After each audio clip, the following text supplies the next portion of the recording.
Okay, so let's continue. If it doesn't get too much, are you still okay? You're getting a lot of information here. About the questions, maybe they will be, answered as we go along. Maybe not. But anyway, tomorrow afternoon, I think we have question. Tomorrow morning. Okay, tomorrow morning we have question and answer session. So we'll do it together, isn't it? Because we might have different answers. And then you'll see, when we talk about this thing which we call death, it's like, of course we can prepare and all this, but then there's always another side also. And it's good to prepare that, but then we still don't know if it will be like this, like I'm preparing as if there's rebirth, but maybe there is no rebirth. I don't know. But while I prepare for rebirth, I'm being careful of my actions now. So even if there's no rebirth, what can I lose? How can it be harmful? That I believe in rebirth, but then at the end, maybe there is no rebirth. But then if you don't believe in rebirth and there is rebirth, I don't know also, if that is also okay. So we'll have to see, what kind of, again, what you personally, what you think, and then even, usually we think what I think that is right, but it's not necessarily right, is it? Just my opinion. It's very strong, because we do hold ourselves as intelligent, and then we hear certain things here and there, we create an opinion about things, and then this is the right opinion, and whoever doesn't hold that opinion, then this then is not the right opinion. And I used to do workshops with teenagers and with kids, and I had two drawings. One is kind of going like this, a drawing, right? It's lying on the floor. So somebody says, very shouting, 6. The other one says 9. Then I would ask the kids, well, what is it? And they would say, it can be both, which is actually one question here, what is real? It cannot really be both. Because if something is true and if it's real, it can only be one thing. Otherwise, how can you call this real and true if it's two things? But it seems like this. And okay, it can be both. And then I showed them, you might have seen the image, it's a little bit like, it's done with a pencil, and you can either think it's a rabbit or it's a duck. Have you ever seen this? It's kind of, it depends. Then I asked them, okay, what is it? And there you cannot say anymore both, because it cannot be a rabbit and a duck at the same time. So I left them with that. And what I like also when Boaz is doing things, and I hope I'm doing a little bit the same, which is giving you questions basically, and then you have to find the answer also.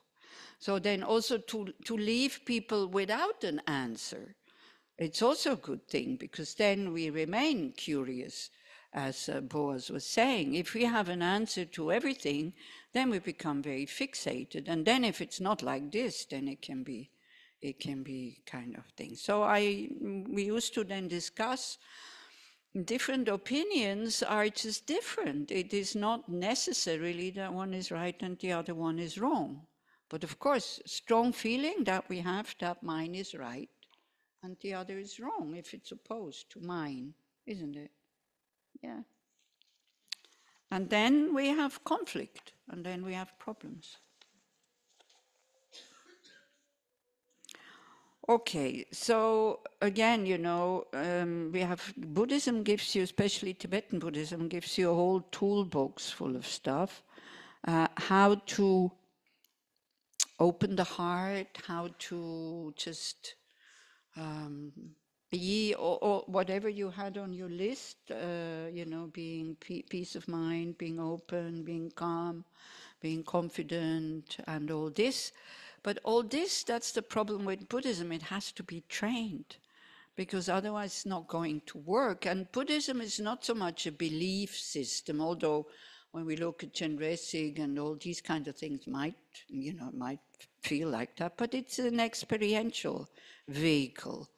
You have to experience these things for them to work. Just having them in the head is already a step. It's a good step, but then you need to. If you can, it's good to internalize them. And how do we internalize something? Yeah, I know you can't give me an answer. It's by repeating. And Boaz was talking about boredom, and it can be terribly boring,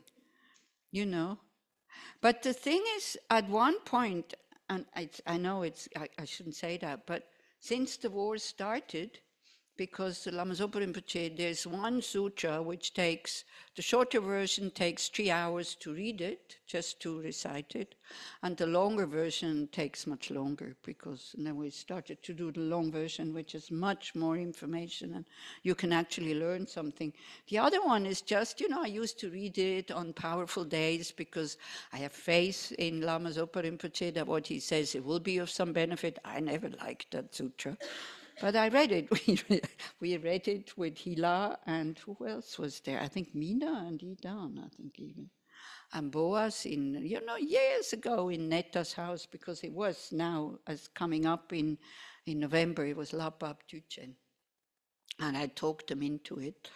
And, it has like long mantras that one doesn't know how to pronounce it and all this, but it also has stories about the Buddha, about his previous life, for example. The longer version has, what are the 3 bodies and how to purify karma. And it talks about godriams and goddesses who have strange names coming and asking questions to the Buddha. So since the war started, because this is good to read at the time of war. Now, people, of course, when you hear that, then say, oh, great, it will stop the war. Not necessarily. For the war to stop, the causes and conditions need to be there. Otherwise, it cannot stop. But it's good for people to read it, because they, they can purify negative karma by doing that.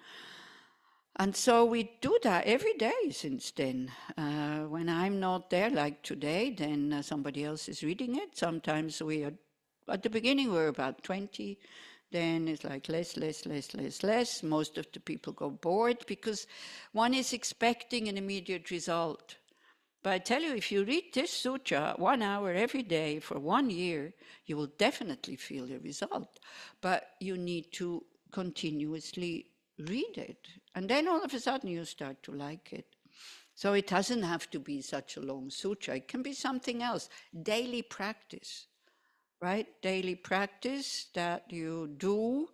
Again, if you decide to do your daily practice, you have to be really, really, really disciplined, which I am not. I need commitments. I need somebody, I take certain initiation or whatever, and then I know I have to do this every day. And then I do it. And sometimes I'm very inspired, and the words speak to me. Sometimes I just go through it, but I do it. So this is what is called training.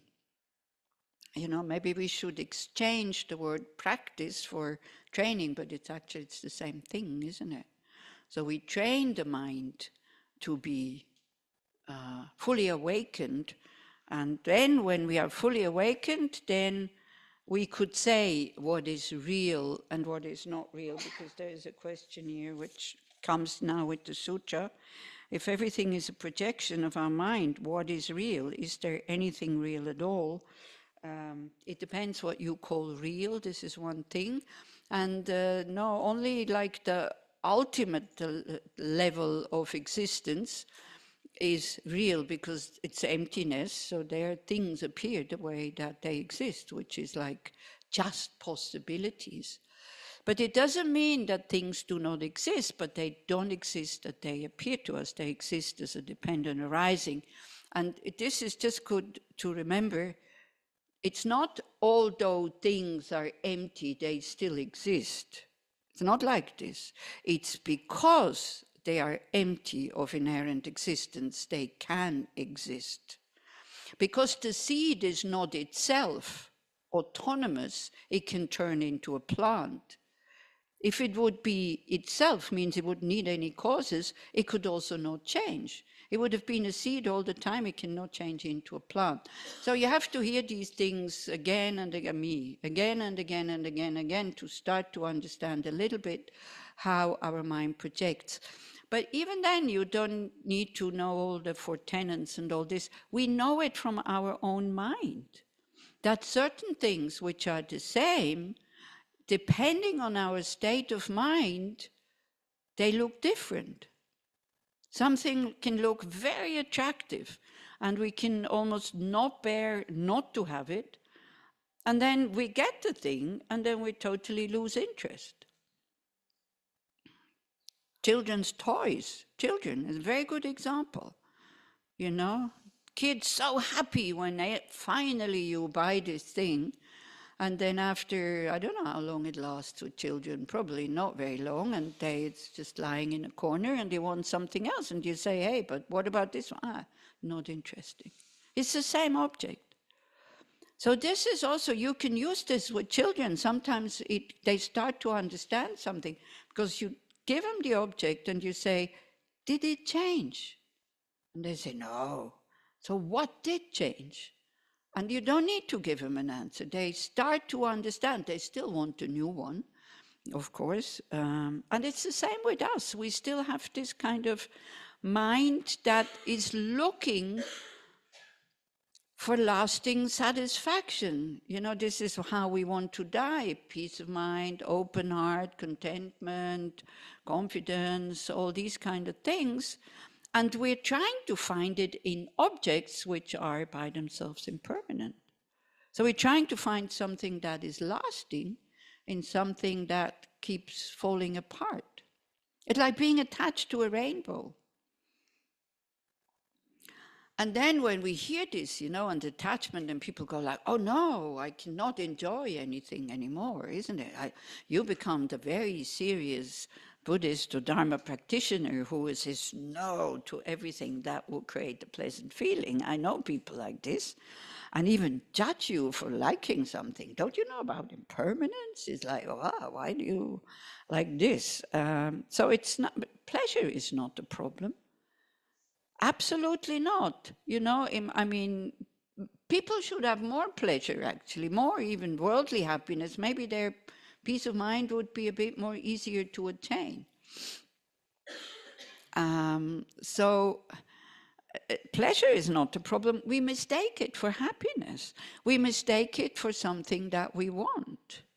And the moment we mistake it for happiness, then we think, oh, now it's something wrong with the object, so I need another one, and then another one, and then another one. And then all of a sudden, because I'm not saying that you cannot be happy by having a healthy body, doing lots of sports or dance, or having, you know, skills that you can draw and, you know, all these artistic things. I'm not saying that you cannot be happy having that, but it has so many traps. At one point in a teaching, or you know, in a course about death, and then I said, I shouldn't say you need to, because you don't need anything. You have to see yourself. I don't want to tell you what to do and what not to do. You have to find out. But it would be really good now.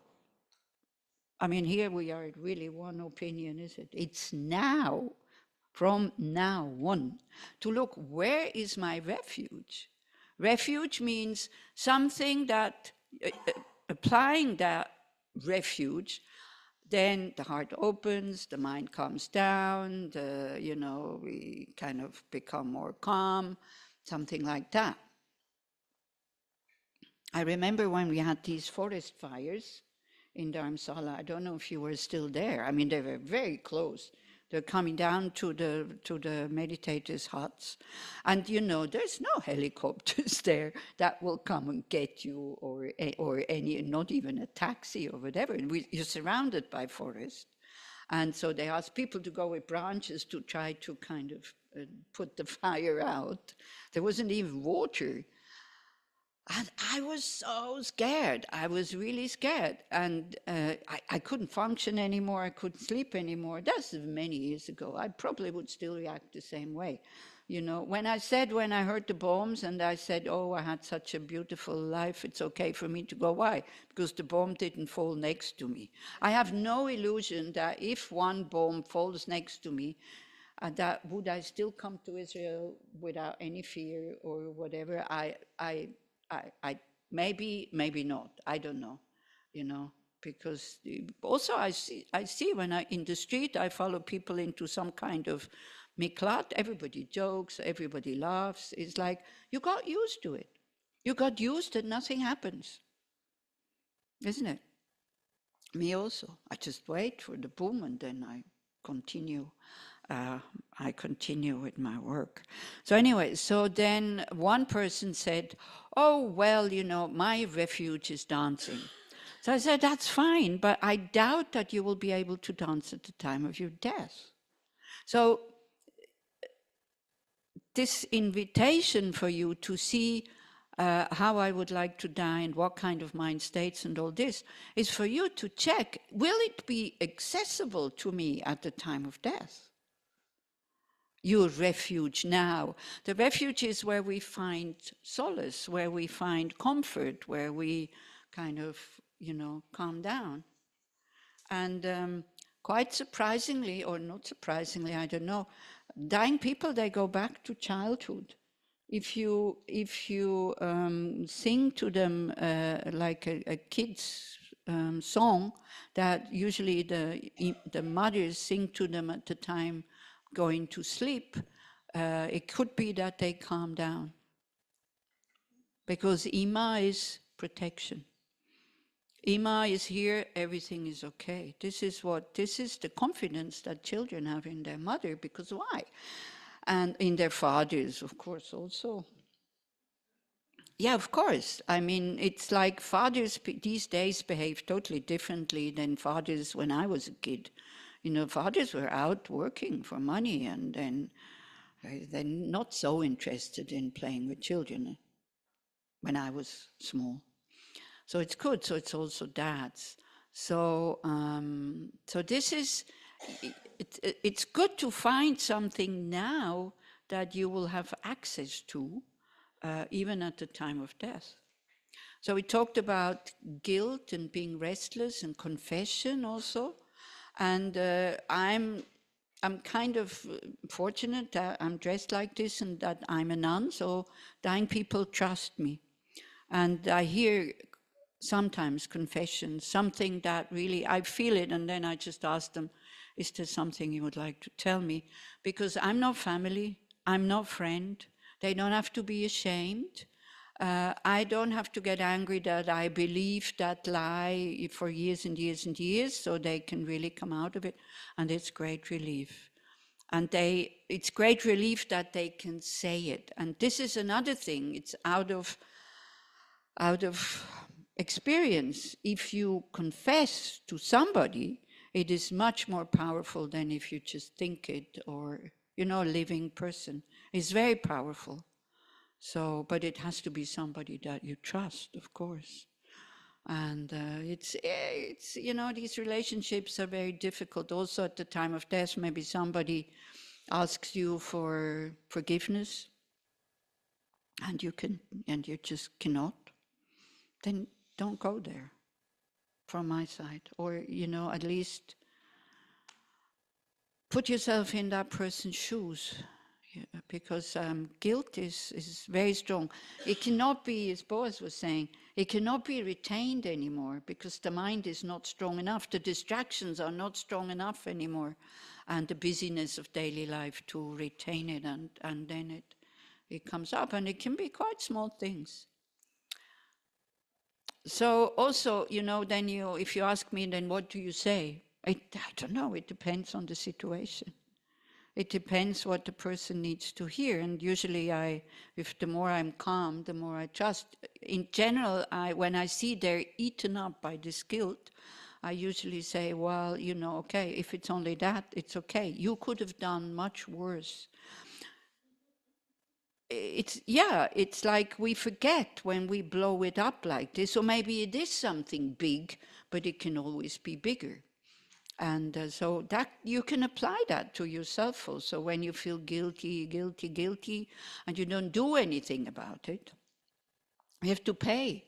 We have to pay our debts. So there is various practices for doing that. Of course, kind of using an antidote. So Buddhism, very simple. You recite names, you recite mantras, you meditate on emptiness. With the 4 opponent powers is called regret. Then trusting the methods, whatever method you use, you trust that method. You generate compassion for all beings. It's called refuge and bodhicitta. Then you do an action. In this case, it's reciting the names of the 35 Buddhas and doing the prostrations. And if you cannot prostrate anymore, you can, somebody else can recite it for you, or you have a recording or something like that. But again, if you're not familiar with the practice, you might have heard me this morning reciting the names of the 35 Buddhas, because I used the microphone. Did you hear me? Did it do something to you? If you hear this for the first time, you go like, what on earth is this? Reciting these strange, kind of strange names. The good thing I recited them in English, because they can also be recited in Tibetan. Then we don't hear anything. So again, it's about being familiar with this and doing it regularly, and then slowly, the mind kind of pulls along. So there's many things. And one of these things that we can do, another thing I want to say also, the other day, I don't live since about 4 years. I don't live anywhere. I don't have a place where I can say this is my place. I kind of crash in other people's houses, and they're quite happy to have me, because also I try to make myself useful in whatever way, cleaning, cooking, talking to them, looking after the old mother, or watering the plants, whatever. And so many people in Switzerland, they say, if you don't have any place to live, you can come and stay with us, because also they know I'm not staying that long, I'm not staying. So I was just thinking, now I'm 75, maybe I should look for a place on my own, kind of. Then I thought, well, why? I have at the most 20, 25 years to live, at the most. I also know that I can be dead tomorrow. But I can't count on that. So then I thought, for 75 years, I never really had something on my own. Maybe 2 years, a studio in the mountains when I was working in a sports shop. And I always shared it with other people also. So it's like, and this thought was very comforting. I'm not going to live forever, so why would you now, 75 years it worked like this, why all of a sudden you want to have your own place? And it was very comforting. So sometimes when this is why silence and doing retreats and not keeping the mind constantly in the screen, on the telephone, here and there, sometimes these things just come up because we do have innate wisdom.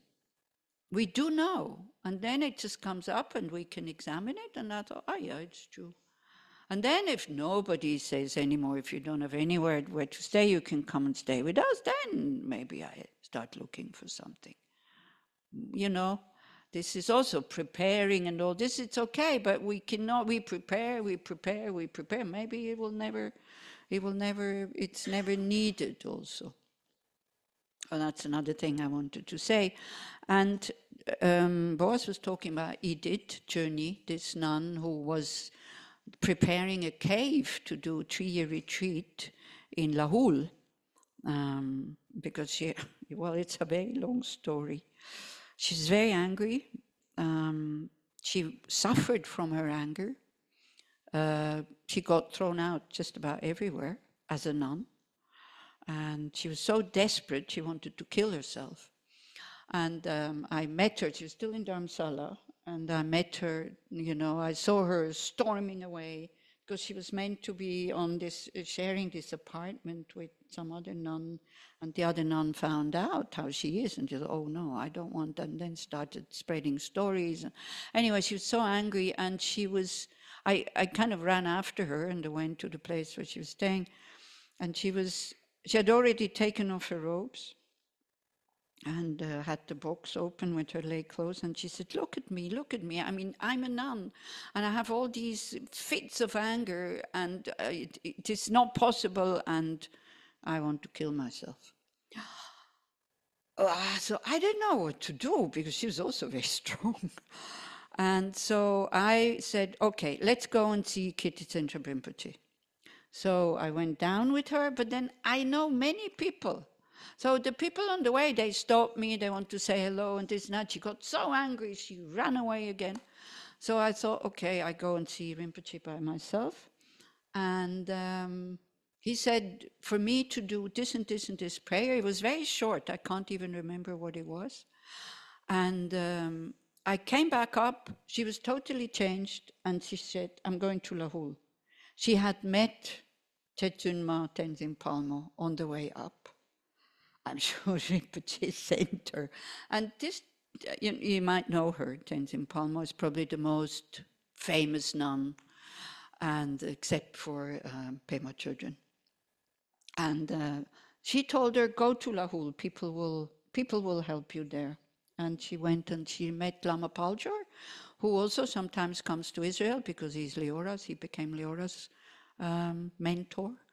And she slowly, the people accepted her there the way she was, and she relaxed, but she always wanted something. She was very demanding, and if she wouldn't get what she wanted, then she would get very angry. So I was friends with her, not because I wanted to, but she wanted to. And because she was so impossible, I kind of always kept distance until I was reading the Bodhisattva vows that one does from time to time. And I thought, shit, you call yourself a Bodhisattva, and you feel that she needs you, and you feel that you could influence her and maybe help her, and you just, because you don't want to be friends of her because she has such a bad reputation, what are you doing? So not very yuppie, now I'm going to be the Bodhisattva. I forced myself. And we became friends. We actually became friends. And so every time she came to Dharamsala, I got a letter or a telegram at that time. I will be coming to Dharamsala, because Lahul, I don't know if you know, it's very remote. There's no shops for books or anything. Can you please find this book for me? Can you please help me with the visa? Can you please this?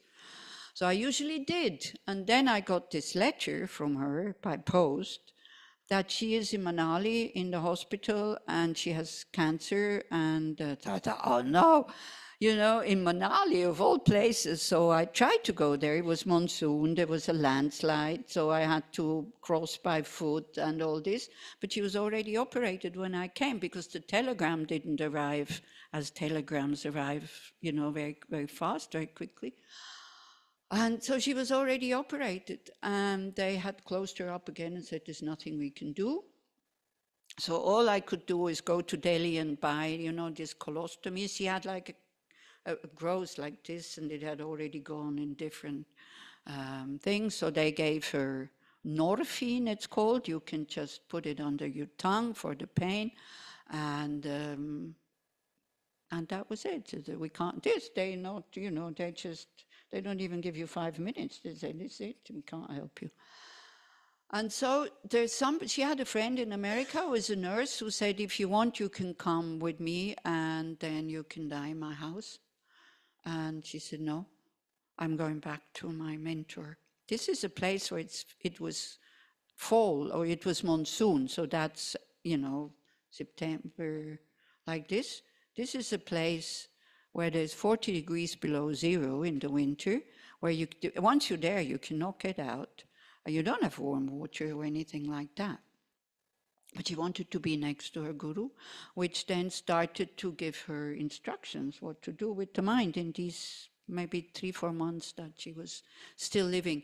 But one thing that I wanted to say, so she told me, she still had all this anger. She got angry at me because I talked about her to Lama Paljar and she heard it, and wow, and she got so angry because it's true. But we discussed with each other what we could do to help her.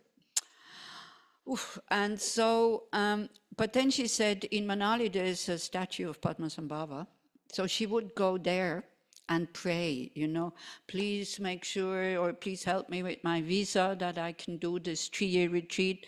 Please, may I have enough money to finish this 3-year retreat? Because for her, you see, the thing is, she was always rejected. But, for a Tibetan Buddhist practitioner, when somebody says, I'm going to do a 3-year retreat, you become somebody. Because it's like, wow.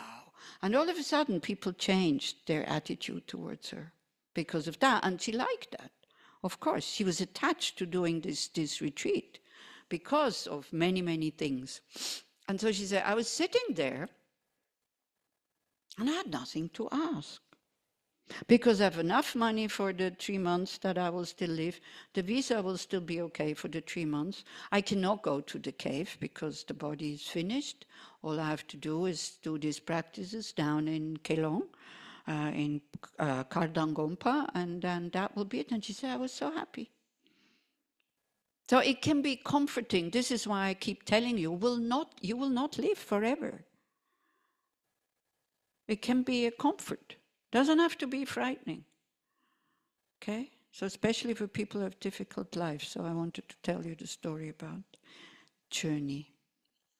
Very courageous woman. She had a lot of anger, but she has about 10 more times courage than I would have had. I would not have gone back to Lahore. I don't think so. I think I would have been scared because I really cannot handle pain.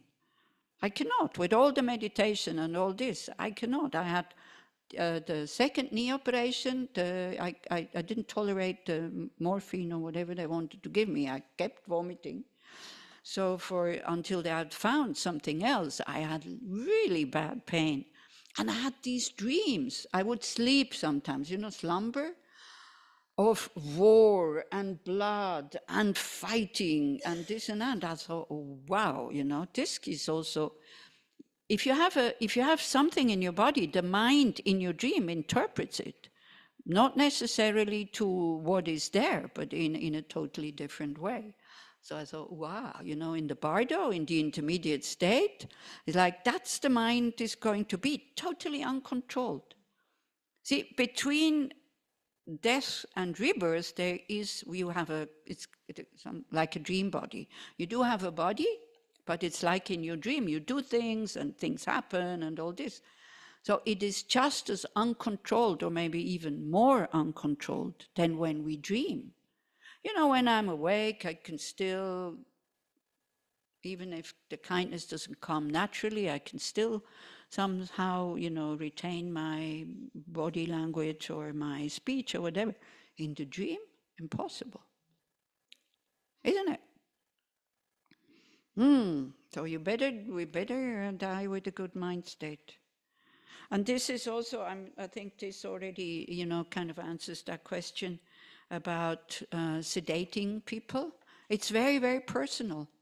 Some people can stand pain. So it's good to write that down somewhere because you might not be able to talk anymore. So write it down, tell the people, design somebody, give them that paper so that they know what you want. I have it with me all the time. I forgot to show you. It's in my red bag. On a stick, on a USB stick, testament, everything is there. Whom to contact, what money goes where, this. So it's easy. So it's a good thing to have. Yeah. Okay. For the people who stay behind, because if they don't know, if they don't know what you want, they will have to make decisions. And it's difficult. Now, it doesn't mean that the doctors will do what you ask them to do, to sedate or not to sedate, but we can at least try. Okay, so we look at the Mahayana Sutra called The Exalted Wisdom on Going Beyond. So there's always a prelude, you know, to the sutras. Yeah, it's. I think it's the last page of these. No, the second last page. And it's always starting with the homage, because, you know, we're very independent and we're very proud, we're very arrogant. It's good to pay homage to somebody that we respect. It's good for our own mind. So homage to the Buddhas and Bodhisattvas, thus I have heard. So again, this is not so important here. At one time, the victor was in the celestial mansion of the king of the gods in a heaven beneath none, and was teaching his whole retinue, when that great being, the Bodhisattva Akashagarbha, having paid homage, made the following request to the victor. Victor is the Buddha. Why is he the victor? Because he's the one who has overcome all his enemies, which are delusions, kleshas. That's why he's called foe destroyer, or that's why he's called the victor, because they have no more control over him. Victorious one, how should a bodhisattva who is about to die see the mind? The victor answered, Akashagarbha, when bodhisattvas are about to die, they should cultivate the wisdom on going beyond. This exalted wisdom on going beyond is a thorough cultivation of the understanding that since things are pure of any inherent existence, they do not have objective existence. And this for us, you know, it feels so real. Everything we touch, see, smell, you know, it feels so real. But there's nothing that is itself. This piece of paper, if I would be a fly or a dog or the cats outside there, do you think I would be able to read? It's just signs on this piece of paper. You give it to me in Hebrew, you know, and zero emotion. You don't know. But when we know how to read, all of a sudden it becomes alive, and it becomes meaning, and it becomes real. But it's just labeled. We need to learn these signs, and then we can make sense of it. But from this side, nothing that comes, hello, I am A, I am B, I am C. Nothing. Zero. From, if you had a pen or something, because this I don't know how to call it. If a pen, you know, if we look at the pen, I ask you, what is it? Everybody says a pen. And it looks as if the pen is saying, hello, I'm a pen. But nothing. So that's why there's no objective existence. It doesn't mean that there's no existence. Please don't fall into that trap, because that's worse than believing in inherent existence, because then you become a nihilist and say, oh, but nothing matters. There is a dependent existence. And the dependent existent things, this one I think we understand, especially if you have a garden. You understand that you need to have causes and conditions to have something growing in your garden. So the causes are the seeds. The conditions are the moisture and the warmth.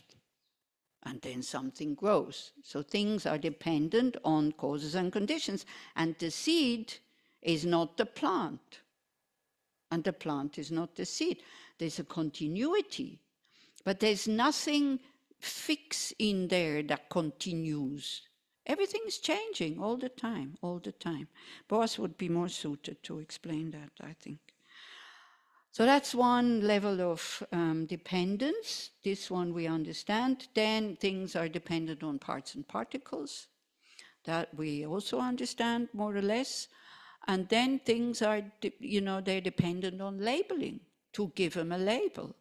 This computer becomes a computer if I name it computer. Otherwise, how can it be a computer? If somebody from 500 years ago, you know, would have seen that thing and then touches it and then the light comes on, they would go like, oh, magic. They would run away probably. Yeah. So things do exist as a dependent arising. And if we cannot, this is what Rinpoche was saying, if we don't understand dependent arising, we cannot understand emptiness. If we cannot understand emptiness, we don't understand dependent arising. So again, these two things are depending on each other also. But it's really good to, very often, when we get so sucked into something and then we're so carried away, to stop and to think, this is just my mind perceiving it like that. And train the mind to not to be carried away by emotions. Things have a function. You see, they are empty. Because they're empty, they exist dependently. And because they're empty, they can function. If they wouldn't be empty of being themselves or of being autonomous, they could not function. Yeah? They need to be not themselves. Everything that is pen, you take the pen apart, is not pen. So how can it be a pen when you put the pen together? This is like this from Geshe Tekchok. I really love that example, but some people say, I don't understand this. I think this example is so simple. He says, if you have 10 apples who are not an orange, so you have 10 parts who are not pen, and then you put them together, and then you say, now it's an orange. It would make sense. Yeah? And if you take all the parts away from the pen, where is the pen? It didn't go anywhere. Did it go a little bit of pen in each part? It looks like this. It looks as if there's some kind of penness in the pen. So for me, objects is kind of easier to understand. But then the same thing is about self, I, me.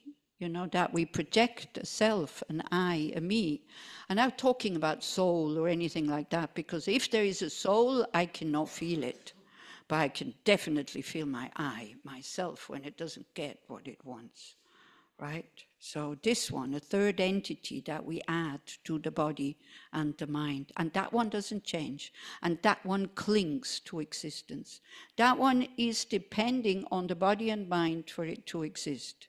But yet we say, my body, my mind, as if this I is the possessor. You take away the body, you take away the mind, what can your I still do? And it's not this I, okay? It's me, I. Nothing cannot exist. It depends on the body and the mind. So therefore there is a conventional I or me, the name we give to this body and mind. So this is what he says, they do not have objective existence. Since all practices are included within the spirit of enlightenment, they should thoroughly cultivate the attitude of great compassion. Compassion for all beings. Then the mind becomes really big and wide. Since all phenomena are clear light by nature, they should thoroughly cultivate the understanding that they are unobservable. Like as I said, you look for the pen, you can't find it. You look for your I or me, you cannot find it. You cannot pinpoint it and say, that's it. Since all functional things are impermanent, they should thoroughly cultivate the attitude of not being attached to anything at all. Like as I said, we are attached to impermanent things that cannot give us what we want, lasting happiness, like being attached to a rainbow. We're happy when it comes, we're totally destroyed when it goes. Nobody would do that because we understand it's impermanent. If we want to enjoy it, we need to go and look at it now. And we don't want to change it because we know we can't change it. We're also not saying, no, I saw it first. You go away, don't look at it, it's mine. Nobody wants to possess a rainbow, hopefully. Since understanding the mind is the cause of wisdom, they should thoroughly cultivate the attitude of not looking for Buddhahood elsewhere, but in your own mind. Happiness is in your own mind. It's not outside, believe it or not. So that's then this what comes now is the most important part, because that you can internalize a bit. Since phenomena are pure by nature, meaning not having any inherent existence, cultivate recognition that they lack true existence. They exist, but not truly. Truly means from their own side. They cannot be found out there. Since they have the spirit of enlightenment, cultivate an attitude of great compassion. The mind of a Buddha, the purpose of a Buddha is to be of benefit to all beings. Whoever is ready to hear or to accept guidance, they will guide them, no matter who they are. And Buddha is not, is not saying just the Buddhists or whatever. As an awakened being, you will recognize the suffering of all. You will recognize that everybody wants to be happy. Nobody needs to suffer to kind of be punished or to learn something. Since phenomena are clear light by nature, cultivate recognition that they are unobservable. Since functional things are impermanent, cultivate an attitude of non-attachment. Since the mind is the cause of wisdom, do not look elsewhere for awakening, for happiness, for realization, for whatever you want to be. We don't have to call it Buddhahood, because then again it makes it exclusive to Buddhists.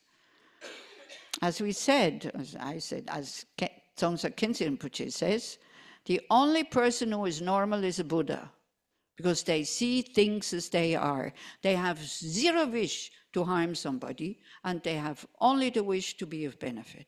That is normal. All of us, we're crazy. Some very crazy. We can see when you meet somebody who is disturbed in the mind, how they have a completely different reality. You want to help them, they see you as their enemy.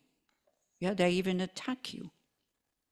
Then we understand how the mind can create a reality that is totally not there.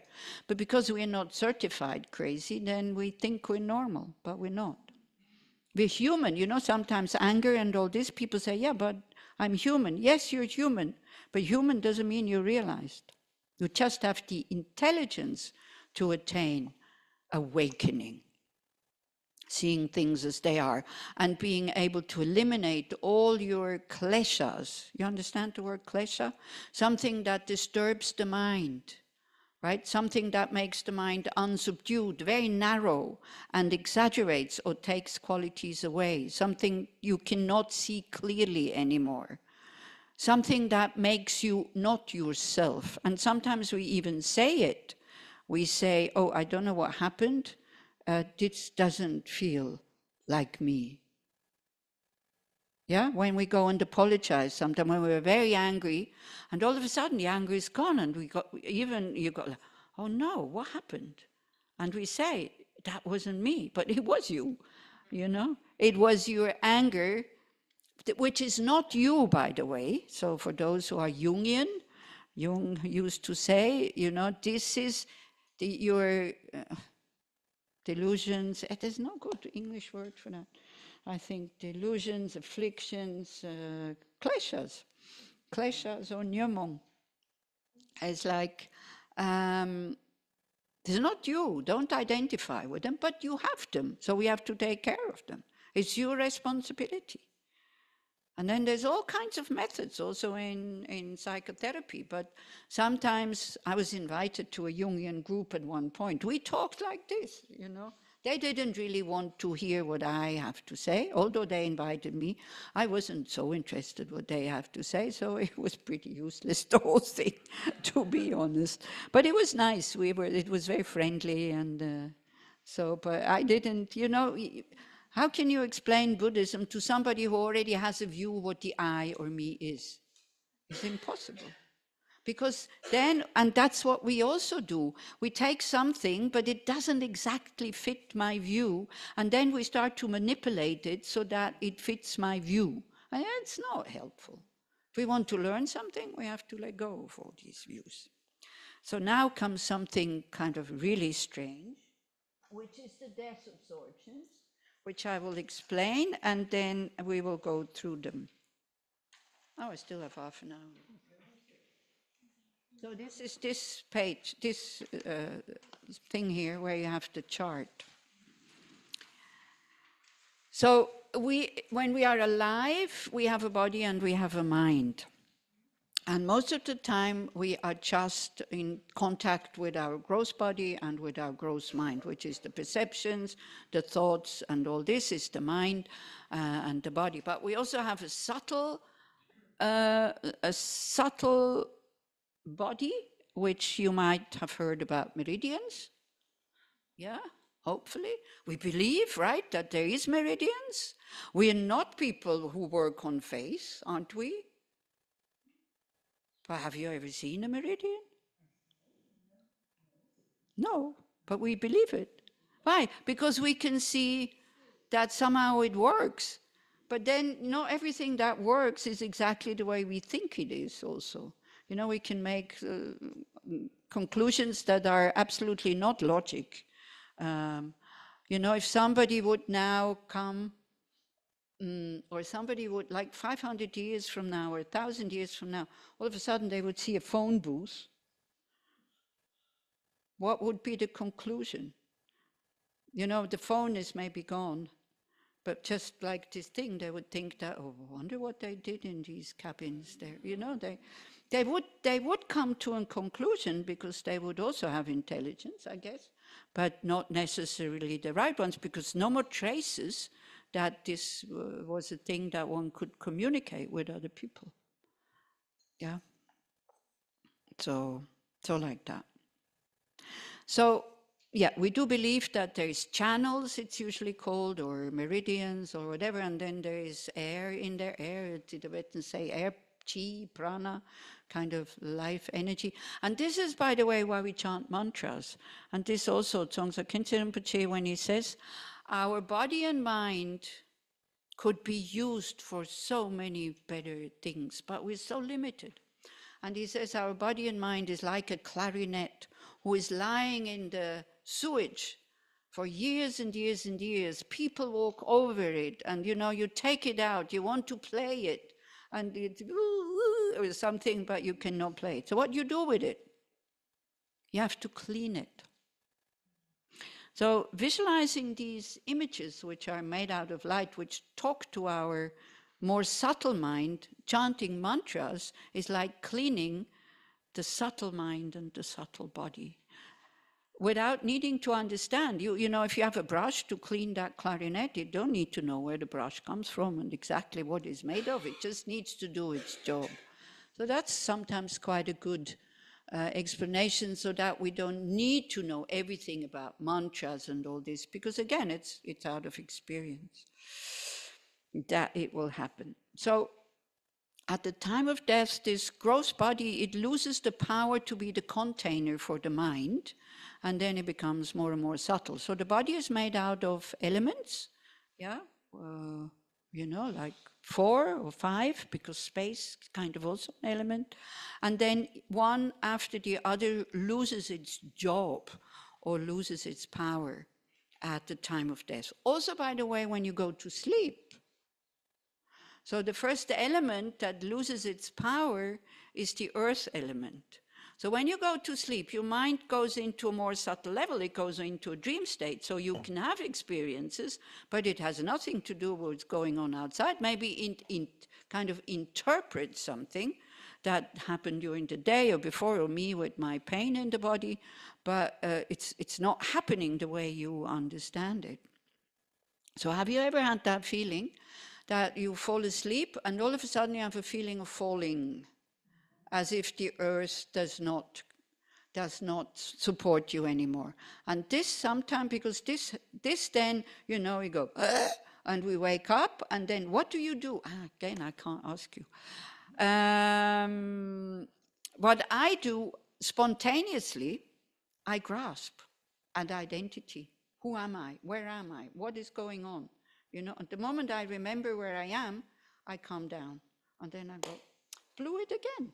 The direct experience of no I, no identity, just experience. But it is so frightening, because we're so used to know who we are, where we are. You know, now please, if you are sometimes also a little bit not clear in the head, don't think you are closer to Buddhahood. No, not at all. Yeah. not knowing who you are because you're drunk, or I don't know. No, this is not. Sometimes borderline people think that they are very close to Buddhahood because they can't feel themselves. But that's not. That is not what is being meant here. So that's the first element that loses its power. So you have the chart. Your body becomes kind of, you feel the body shrinking, and sometimes the body is actually shrinking. If you see somebody who is dead, they look so small sometimes. You cannot move your limbs anymore. And that again is so frightening. You know, if we know that this is normal, if somebody describes these signs while in the process of dying, and you only need to tell them, it's okay, it's normal, and the next one is this, they calm down. But because this is not normal, if you wake up because maybe you've been sleeping on your arm like this, and with all the willpower, you cannot move this thing, is that very comforting? It's very frightening. But we don't want to go with this frightened mind and confused mind. So if we learn these stages, and if we meditate on them and go through them again and again and again, the mind becomes familiar with it. And the mind, the more subtle mind, needs to become familiar with it, because your gross mind of thoughts and all this is also about, you know, dying consciously. It's a bit of an illusion that we will die consciously. Sorry that it makes me laugh, because, you know, if I see even in daily life how we freak out when things don't go the way we want them to go, don't forget, at the time of death, you lose everything that you're familiar with. Your family, you have to let go of your family and friends. They cannot help you. You have to let go of your mobile phone. Google is not coming to come with you, and you think it's funny, but we depend so much on this thing. You know, we don't even ask people in the street anymore, where is this in this street? We miss so many chances to make contact with people because of that phone. So then all your possessions that we also find comfort in, isn't it, sometimes? Also, possessions can become a refuge. Family and friends can become a refuge. When we don't feel well, we call them. The body can become a refuge, see the beautiful, or we go and do some pleasure, we dance, or we paint, or we go and look at some beautiful thing. We're so attached when you do walking meditation, you know, in this beautiful place. Try not to look at anything, because everything is so beautiful here. It's impossible. I saw somebody trying, smelling the flower. It's so spontaneous, looking for pleasure everywhere. Constant hunt, right? So, but at the time of death, we want to turn the mind inwards, because this is, as we said in the sutra, the wisdom will be found inside, not outside. So like this. So then it's good to know the limbs. Maybe we cannot move them. Maybe you cannot sit up anymore, even though you want to. Maybe, eyes also. Either you cannot close them or you cannot open them. I think happens with old age already. Sometimes in the morning I have to go like this for the eye to open, right? So it's normal. It's okay. We don't have to be frightened. So the body becomes weak and powerless. Even though your eyes are open, it says it becomes quite unclear, like blurred. So again, knowing this, we don't have to then think, hey, something is wrong here. We also have, some of you might have heard it, we have 5 aggregates. One of them is form, which is the element earth. So that one also, so that's why the body starts to deteriorate here. So this is the external sign. And when you are with a dying person, you can sometimes still see where they are when they describe these signs. Sometimes, but sometimes also not. But you have an inner appearance like a mirage, like a fata morgana. Because why? Because these elements collapse into the next one and the next one and the next one. When earth collapses into water, water is predominant. And this we know, it's sometimes an illusion of seeing water. So you all know that it's a Fata Morgana, so you're not running there, even though you're thirsty, isn't it, if you drive in the desert? But with the pleasures, that's what we do. The pleasure, like the object that gives us pleasure, is like a Fata Morgana. We're thirsty for contentment and happiness. We run after it, and then again disappointment, and again running after the next Fata Morgana, and this and this. But we can see the appearance, as we see with the Fata Morgana, not react to it, knowing that it's an appearance.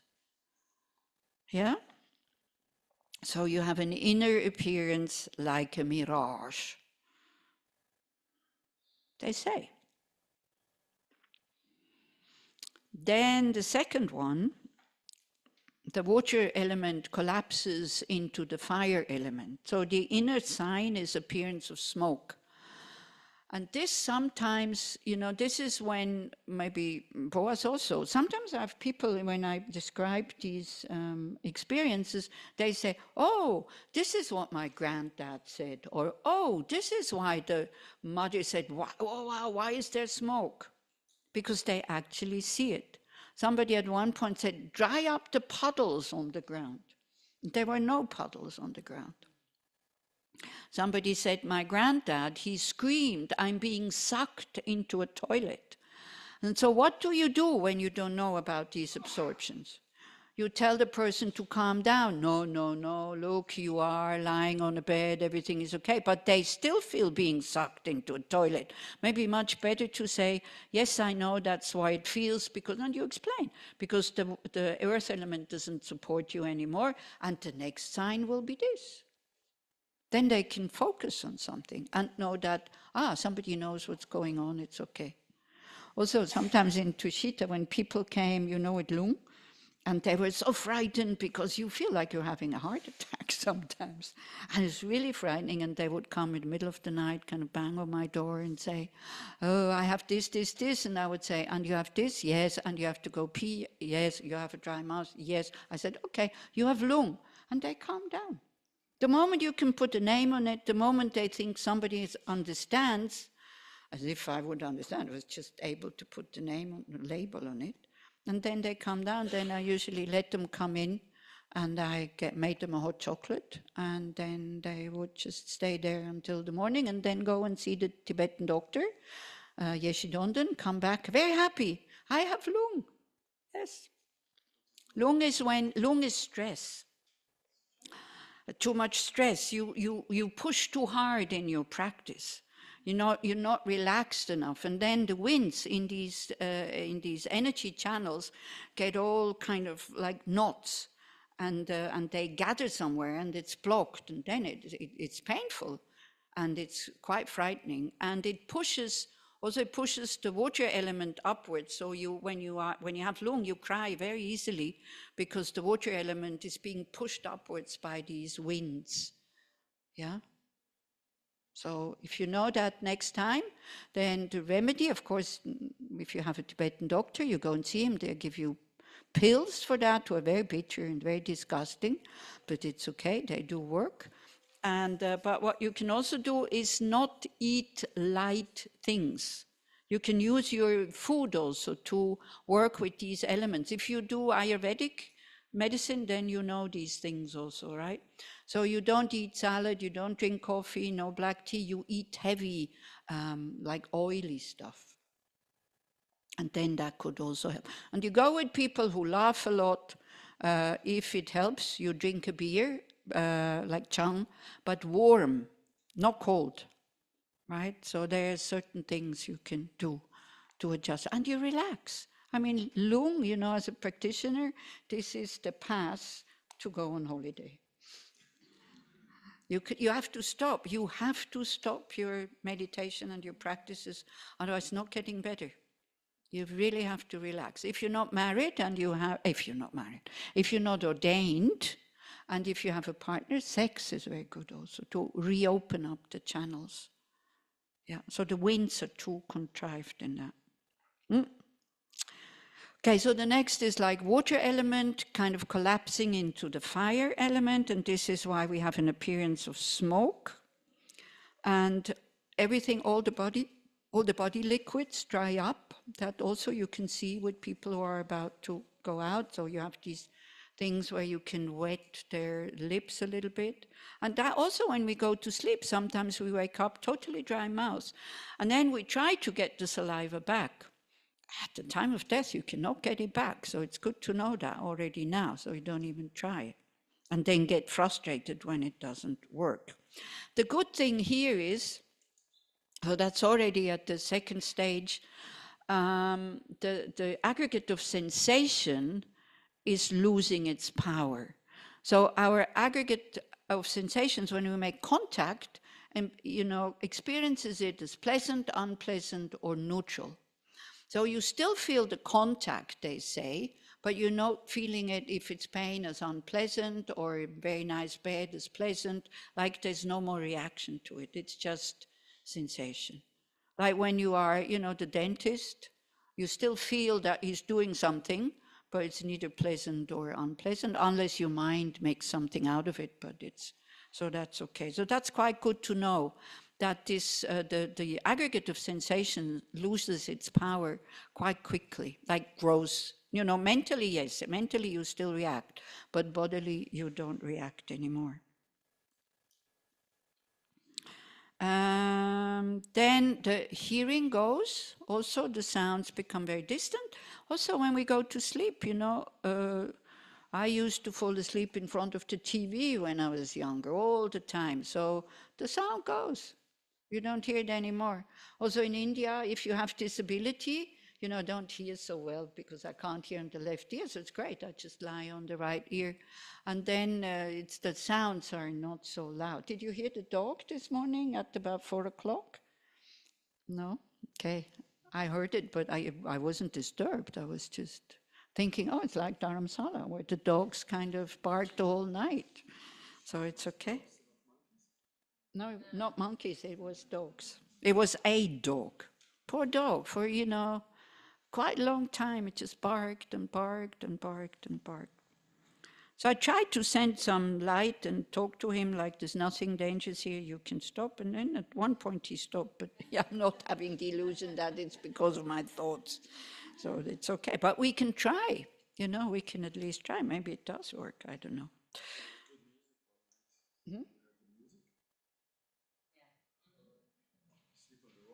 Ah. At what time? Yeah, no, then I sleep. I said my head hits the pillow, that's it. I'm gone. But then I wake up usually around 4 or 5 like this. Quite rested, quite okay. It's nice. Okay, so appearance of smoke. It's good to learn these appearances and to visualize them when we go like in the meditation. So your subtle mind will recognize it. Because we cannot train the conscious mind for this. The conscious mind starts to work, the gross mind starts to work fairly quickly. So the subtle mind needs to have the habit to understand these things and then, maybe visualize deities or whatever. When we do Poa, some might be familiar with Poa. You train to shoot out the consciousness into the heart of Amitabha. And so maybe it will work at the time of death, but it's really a big maybe. But we can at least try, yeah.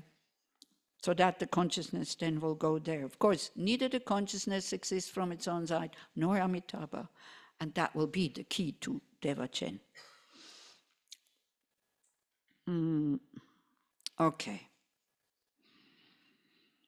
So as you see, there's elements, there's aggregates, and there's senses that are connected. So the next one is the fire element collapses into the air element, and then the body heat starts to retract towards like the middle of the body. So again, if you're with dying people, you might touch them and you feel that they're, the limbs are quite cold and you want to cover them, but then they throw it off because they still have this inner heat, is still there. So if they throw off whatever, just leave them. It's okay. They're not, that's what they experience at the moment. Their experience is totally different from yours. Like I said, this friend of mine's mother, I don't know if I said it here just before somewhere, she had this vision of burning in a fire. And she screamed and screamed and screamed, and then they said it, she was in old people's home, that, sorry, we cannot keep her here like this. And her daughter was with her, who is a nurse and a nun in Pomaya, so she asked her teacher, what shall we do? Because she knew if we bring her to hospital, they will sedate her, it will bring the death forward. Geshe-la said, it's fine, bring her to hospital. So, it's not like a spiritual practitioner, sedation, whatever, no. It's not like this. It's very, very individual. Each case is a bit different. So you cannot digest food or drink anymore, because for that it needs body warmth. One is no longer mindful of affairs of close persons, because it's the aggregate of discernment, knowing that this is different from that kind of thing. So you start to lose contact with the outside world. So then also if somebody is very close to you, it's good to not try to bring them back, It's good to just let them go. And even if they don't recognize you, it's fine. It's not painful. They just don't recognize you. It's okay,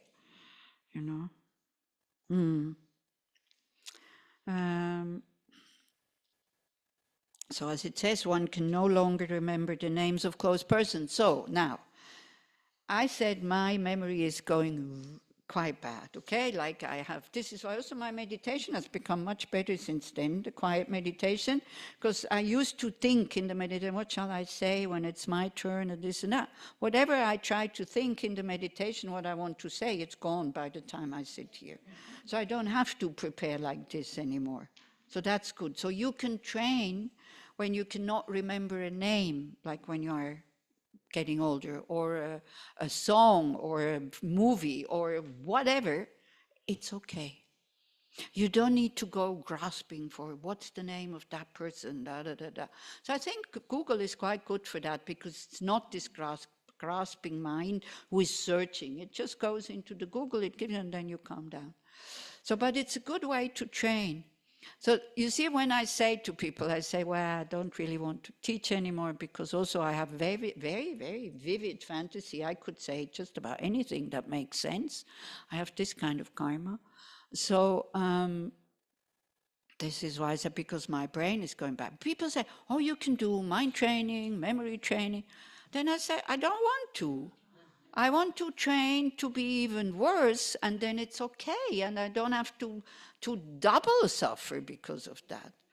Because, old people lose their memory. This is fine. If we want to die totally fit and totally, then we have to die young. Nobody wants to die young either, so it's like we need to make up our mind. I'm not telling you to commit suicide, okay?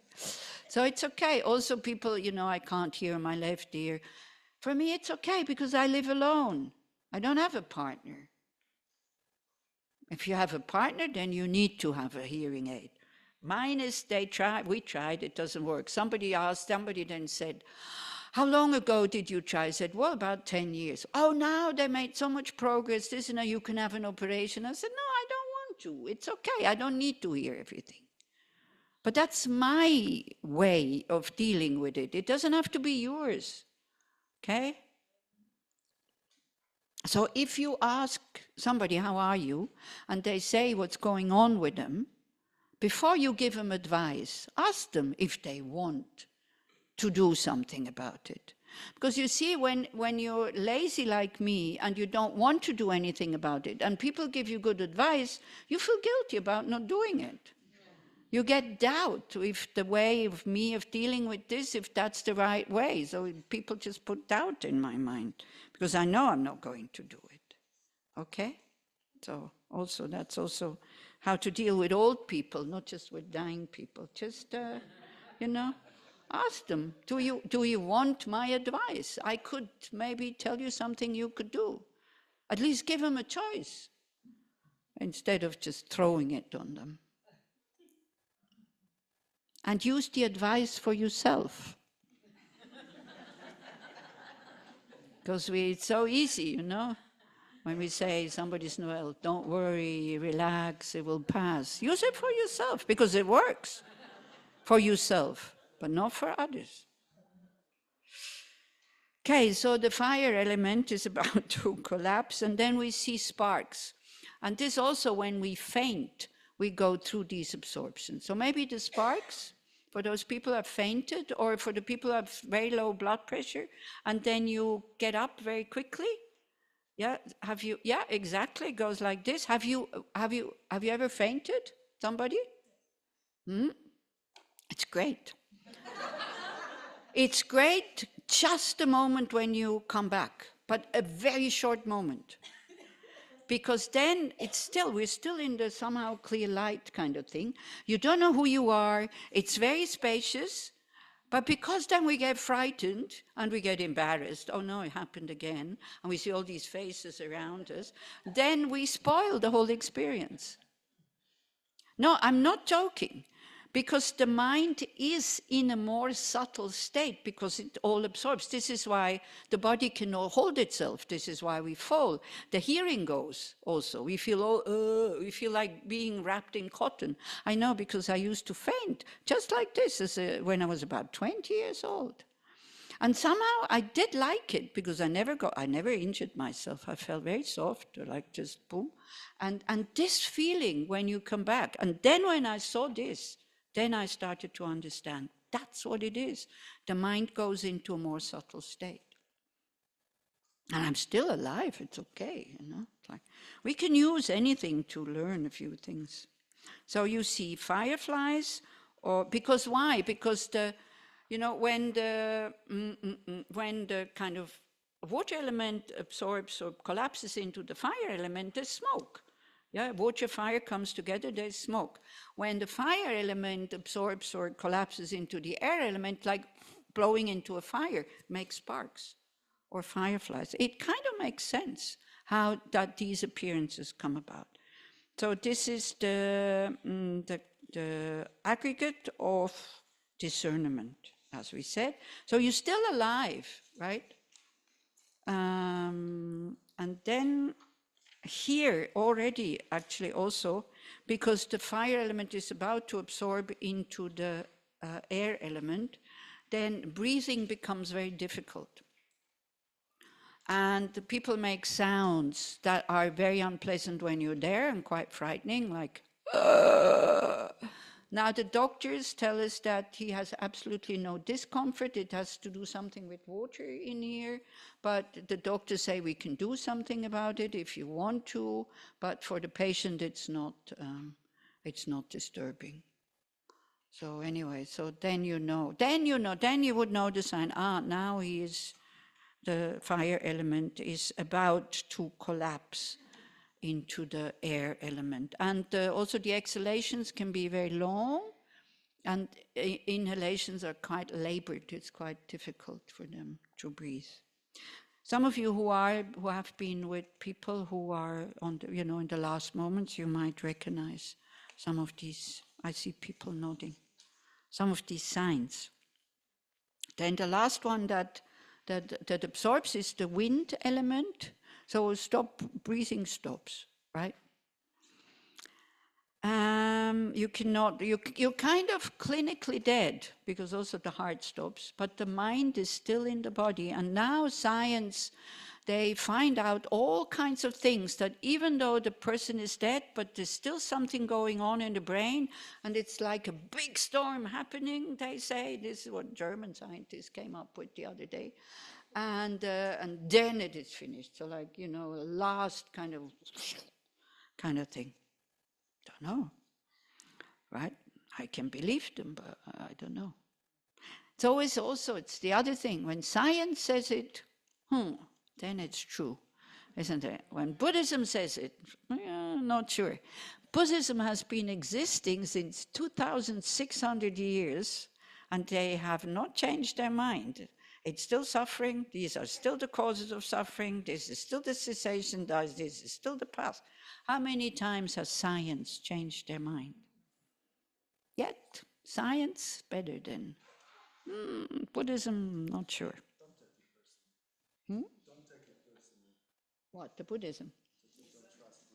Yeah, no. No. This is what I'm saying. I'm just giving you tools, suggestions, what you take up. Then it's up to you. I'm not here to convert you at all.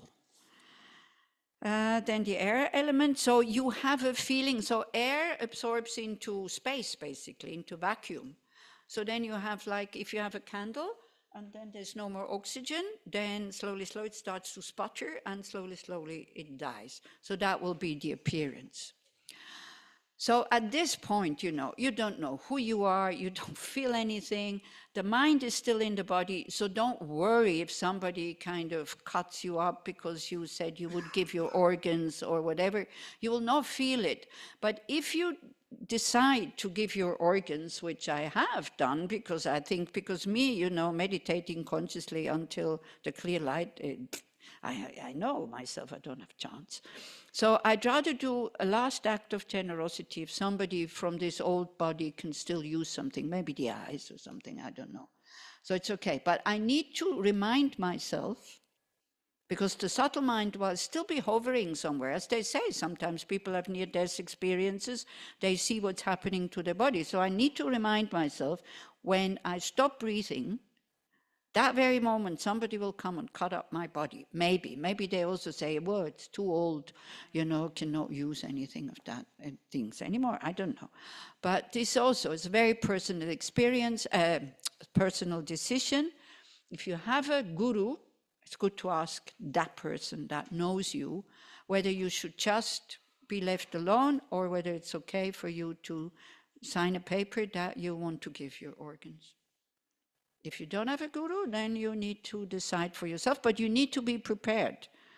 It's not that you will feel something, but as when people say that, it's like this out-of-body experience. So then you can be very happy when you see, oh, they can use something, how wonderful. But I don't think you will be able to, at that point, to be able to think so clearly. I don't think so. So, okay, then there's 3 more cycles, and this is now just the mind. When the mind becomes more and more subtle and more peaceful. So we have concepts, opinions, views, attitudes, and all of this creates either attachment, aversion, or even more confusion or ignorance. And at this moment, those start to dissolve. They lose their power, right? And it has to do with the energy winds. So when we do the meditation, I will not say, or maybe in this case I have to say, because usually we do this with the syllable, when the syllable absorbs. So I'm not saying the body, this and that, we just in the syllable, but this is more for, like, if you do tantric kind of absorptions. Then we don't call it death absorption, we just call it the absorption into the clear light. So what happens is, like, also the energy winds, the chi, the prana that is in these channels, it goes towards the heart chakra. Right? Like we have 72,000 of these energy channels, the Tibetan system says, and they all that they have chakras where they kind of go in. So then first the energy winds in the upper part of the body at the crown enter the central channel, which is just in front of the spine, and kind of travel down towards the heart chakra, and then we have a white appearance. And they say it's a total vacuity with, again, it doesn't work here, like the reflection of the full moon on snow. So it's not a direct kind of white light like that. So it's, sometimes people near-death experience, they describe that white light also. Then when all the energies from the lower part of the body, they enter the central channel at the base of the spine and travel upwards, and we have 2 drops also. One is white, one is red, kind of they push these drops towards the heart chakra. So you have a reddish appearance, which is like the sunset in a very clear sky, no clouds, no horizon. And then when these 2 drops come together, it's kind of life energy drops, very subtle, it's not material, then you have a black appearance, the tunnel that sometimes people describe. And then when these drops kind of dissolve into what is called the indestructible drop at the heart, then is the clear light. And the clear light is just luminous space. The conventional reality, the conventional existence of our mind, which is also empty of inherent existence. So when you train that, like the Soliness and other people who do tantric practices, these absorptions again and again and again and again, you know about emptiness. It's not just a nothingness, it's a lack of something that is not there. And you feed that to your mind again and again and again and again in your meditation, then it can come to a direct experience. Then the emptiness, the wisdom recognizing it, meaning the clear light, become a realization. And that is the finished samsara. And because it happens spontaneously at the time of death, whether we want or not, it can go zack, zack, zack, zack, zack, finish. It can also go 3 days or even longer.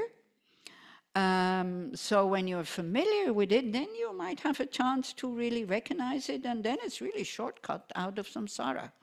So this is why they train this again and again and again and again and again, to make your mind familiar with it so that it recognizes it instinctively. Yeah, like, I don't know, your shoes. Even if somebody has the same shoes, you go in these shoes, but it's not yours, you recognize it immediately. You don't have to go, oh, it's not my shoes. Whoa. You recognize through feeling, instinctively, because you're so familiar with your shoes. Flip-flops is a good example. The stupa in Bulgaria, thousands of flip-flops there, and you get into the flip-flops of somebody else, you feel it. So this is training the mind, or this was training the body more.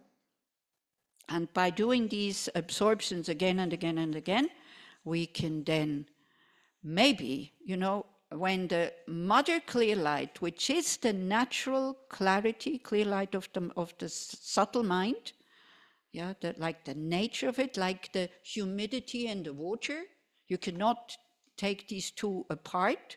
Water, then it's humid. If there's no water, it's no humid. You cannot take the humidity out. Same way, you cannot take the clarity of the mind out, but you can cover it, right? So, and that covering is with this wrong concept of, I, me, separate from others, dualistic view, everything out there and all this. So when the mother clear light that we have, and then it's called the sun clear light, come together, and if you recognize it, not intellectually, but instinctively through training, then that could be liberation. And if you have developed bodhicitta, like again and again and again, again, the thought, I want to be of benefit to others, for that I have to become a Buddha. Maybe also good to mention it from time to time. Bodhicitta is not just compassion. It's the wish to become a Buddha, to have the skills to be of benefit to others. It could be that then instead of taking this gross body, you take on a rainbow body or a light body. Pretty fantastic, isn't it? So you don't have to believe it, but these are very founded teachings from very realized meditators that they give us these experiences. So, again, if we train it, what can we lose? Then if it's not happening like this, then it's okay. If it just goes boom and finished, then it's okay. All right? So it's 4:00. Huh? I think so, yeah. We take a break and then I will guide you through these, mostly just the visualizations, what happens with the body and all this. I won't go too much into it, but just the appearances, to introduce the mind to something that maybe it will recognize it at the time of death. Very unlikely if you only do it once, But it can be helpful if you are with somebody who is describing this. And the nurses sometimes, they're really happy to know this. If you go to hospitals and, because nurses are curious about this, and then they say, wow, this is so helpful. Because nurses also like to help at the time of death. Maybe doctors, not so much. But nurses. And I got a phone call the other day from an old people's home, and they heard about me, and then they said, we have a patient, she's Swiss, but we think she's Buddhist. And I knew the patient. And I said, what can we do? So I said, well, I know she likes Tara mantras. She'll just go into YouTube and just play it. And they were so happy to be able to do something that goes beyond just the body comfort.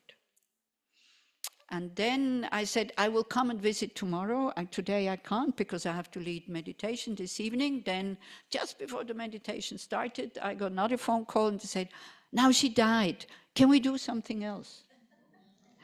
And so what I did, I sent them these mantras by email and say you can cut them out one by one. We talk about this tomorrow maybe, and you put it on the heart chakra of this person.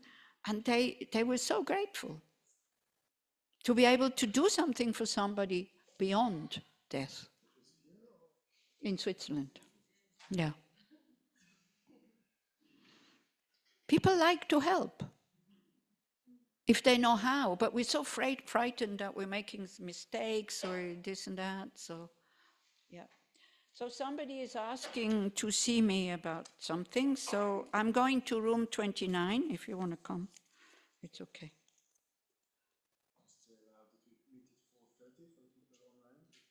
Oh yeah, for people online, we meet at 4:30 to train for the death.